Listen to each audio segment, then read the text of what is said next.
from Jawaharlal Nehru Alumni Research Center. Hello, I'm Chouhan JNARD&D, Principal Scientist from Jawaharlal Nehru Alumni Research Development Design Center based in Nagpur. And this institute is an autonomous research center under Ministry of Mines and established in 1989 to help the aluminium industry in the country. And we provide support services, R&D services to the aluminium industry in the country, the primary aluminium industry, secondary aluminium industry, upstream and the downstream as well, say starting from the bauxite to the alumina, electrolysis and aluminium products as well.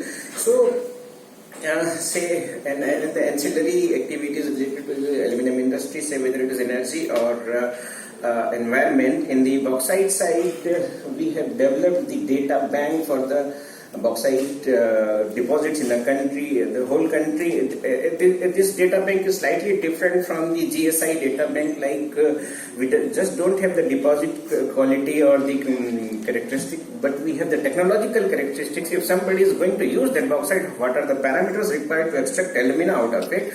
And then we are also working with the Maharashtra Remote Sensing Center to club this technical parameters of bauxite with the satellite data, so that you can open a Google map sort of thing like the Ola map, and you can find the quality of bauxite at certain particular location. This project is presently we are doing for the Maharashtra bauxite. In the alumina side, we are proud to say that all the refineries in the country, the chairperson Mr. Mukesh Kumar will probably agree with me that all the refineries we do provide service for characterization and for setting up the technological parameters for the bauxite for their refineries. In the electrolytic side, our institute is the sectoral expert for the implementation of the PAT scheme under Bureau of Energy Efficiency, and we do the benchmarking for energy requirement in the country for this aluminium sector. And in the downstream side, that is the metal side or the product side, we do alloy development and indigenization, and we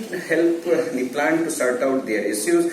And here our collaborator or our financier or supporter Nagpur is sitting here. In the morning their CMD mentioned our name, that JNARD&D is helping them to support in their R&D activities, and that is the only PSU in the country in aluminium. Other industries like Hindalco and Vedanta are there, they are the private sectors.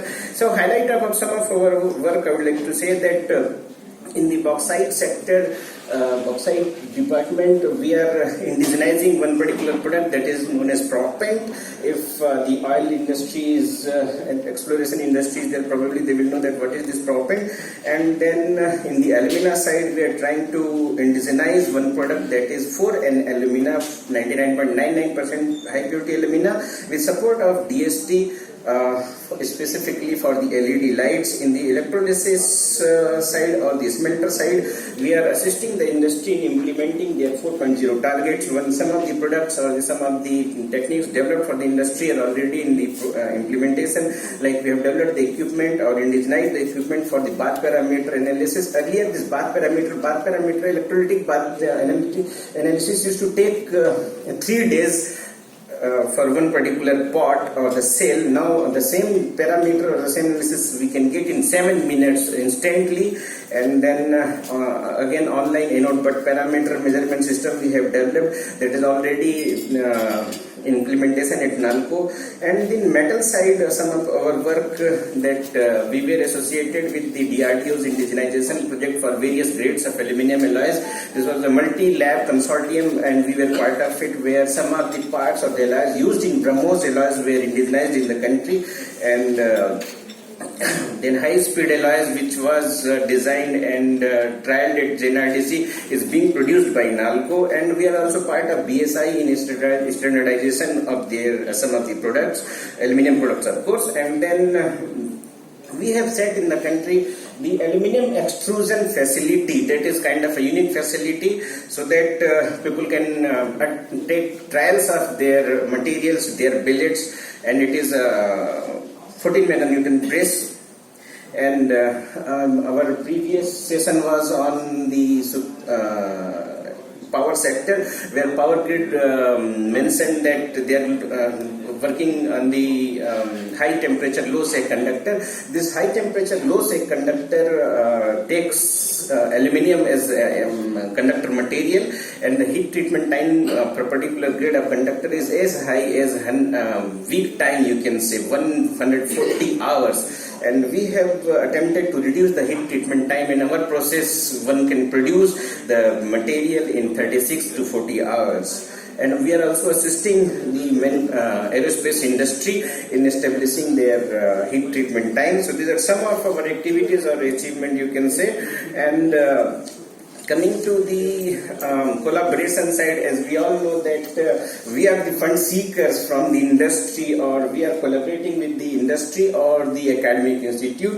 We do applied research, not kind of a basic or the fundamental research. So we are somewhere between the next level of R&D, where the academic institutes typically believes in the knowledge generation or the paper writing or the patent work, but we have to work with the industry for so the basic difference between the academic R&D versus the applied R&D like us, the industry looks for the confidentiality for their research work. That is one of the major limitations that restricts this kind of collaboration. Even it has happened with us also, like some of the industry, the aluminum industry has asked us to solve some of their problems. We have solved their problem, but because of the confidentiality agreement, we are not able to extend the similar work to the fellow colleagues or the other industry partners. So I don't know how to reinvent the wheel here, that how to do the same thing again for some other industry. But since we are at the forum where we are targeting the country or the nation to provide the support services, let us look into this kind of consortium or the collaboration where the whole nation benefits and all the industry is the beneficiary here. So the way forward in the aluminium R&D also, as you all may be knowing that India started producing aluminium way back in 1938 with Indal, and it is almost say 80 years old in industry, but still aluminium industry imports the technology for processing of aluminium, whether it is the smelter technology, whether it is the Bayes technology, whether it is the metal forming technology, whether it is alloying technology, metal casting technology, rolling technology, any technology you take, name the technology, it is being imported, as well as we are exporting the primary metal, pure ingots, virgin metal, and then importing the value-added products. So what we see the way forward, apart from the collaboration or we need to structure this, how we collaborate with the industry or the academia, but what we look forward in the coming time, that we have to indigenize this technology, we have to indigenize these processes, some of the which I have already mentioned, that high purity alumina or the propant or the scandium or the rare or the certified. Even we don't produce certified reference material which is used for spectrochemical analysis of the metals. And then industry 4.0 of course, and then alloys for high temperature application, because wherever you go, any aluminium forum people will say that the EVs are coming, electric vehicles are coming, which will take aluminium as a material into it, but we don't have that kind of material or product. So indigenization of the process and product, that is what we look forward in this community or in this aluminium sector. Thank you very much. Thank you. This is a typical problem when we are doing in every